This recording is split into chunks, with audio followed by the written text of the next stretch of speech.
A mensagem para esta semana: sou pecador?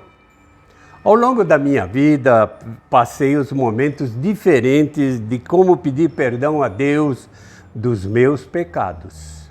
Na Igreja Católica existia o confessionário. O padre ouvia e absolvia os pecados mediante uma penitência de rezar alguns Pai Nossos e Ave Marias. Na Igreja Evangélica, durante o culto, há um momento dedicado ao pedido de perdão dos pecados, que é feito de joelhos e se confessa os pecados diretamente a Deus. Assim, em todos esses momentos, eu ficava pensando quais os pecados que eu tinha cometido para pedir perdão. Meditava, pensava e não encontrava nenhum. Parece que eu sou um santo, só faltam as asas. Será que é assim que se pede perdão dos pecados? Como é que eu sei que cometi algum pecado? Participando de um curso com a dona Célia Juncker, ela foi bem clara quanto ao pecado. Ela disse: pecado tem registro de nascimento, nome, data, hora e está registrado nos livros lá no céu. Os livros dos registros lá no céu, nos quais estão relatados os nomes e ações das pessoas, devem determinar a decisão do juízo. Diz o profeta Daniel: assentou-se o juízo e abriram-se os livros. Está no livro de Daniel 7:10. Vixe, deu ruim. Mas o que é pecado?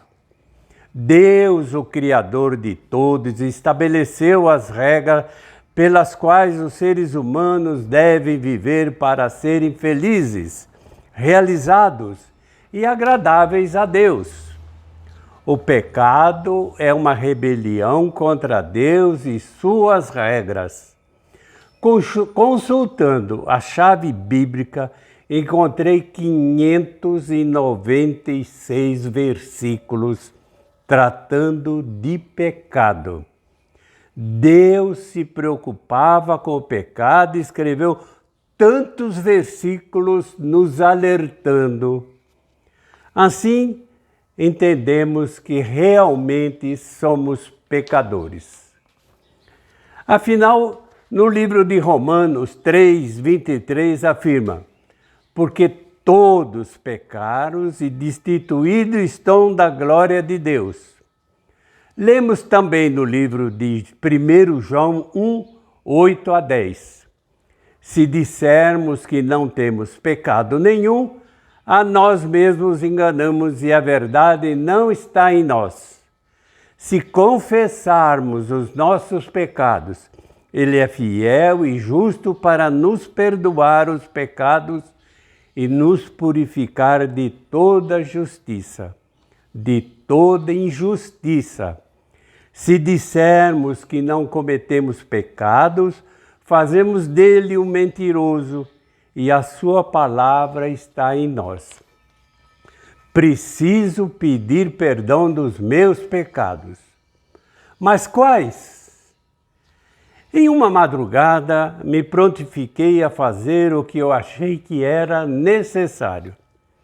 Peguei um caderno e, como bacharel em Direito, comecei uma petição detalhada dirigida a Deus. Me identifiquei e iniciei o pedido. Entendo que o Espírito Santo me direcionou, porque comecei pelas lembranças dos meus primeiros anos de vida. Os pecados, as faltas começaram a fluir em minha mente e passei a relatá-los, numerando-os. Na igreja, durante o culto, senti claramente que não tinha terminado. Eu tinha apenas relatado os fatos que eu considerei como pecados, mas ainda não tinha pedido perdão. Caramba, pensei. Naquela semana peguei o caderno e uma caixa de fósforo e fui a um lugar tranquilo, perto de um riacho, lá no sítio Betel, em um local que eu havia preparado para minhas orações e meditações. Foi uma experiência única, por me lembrar nitidamente de cada um dos pecados cometidos e da oportunidade que eu tive de pedir realmente perdão de cada um deles.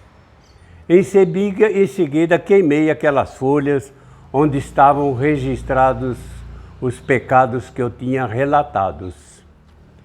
Em vez de tentarmos sustentar a aparência de uma vida sem pecado, o convite fundamental do Evangelho é para confessarmos os nossos pecados, isto é, concordar, reconhecer a verdade de que somos sempre pecadores e também de que cometemos pecados.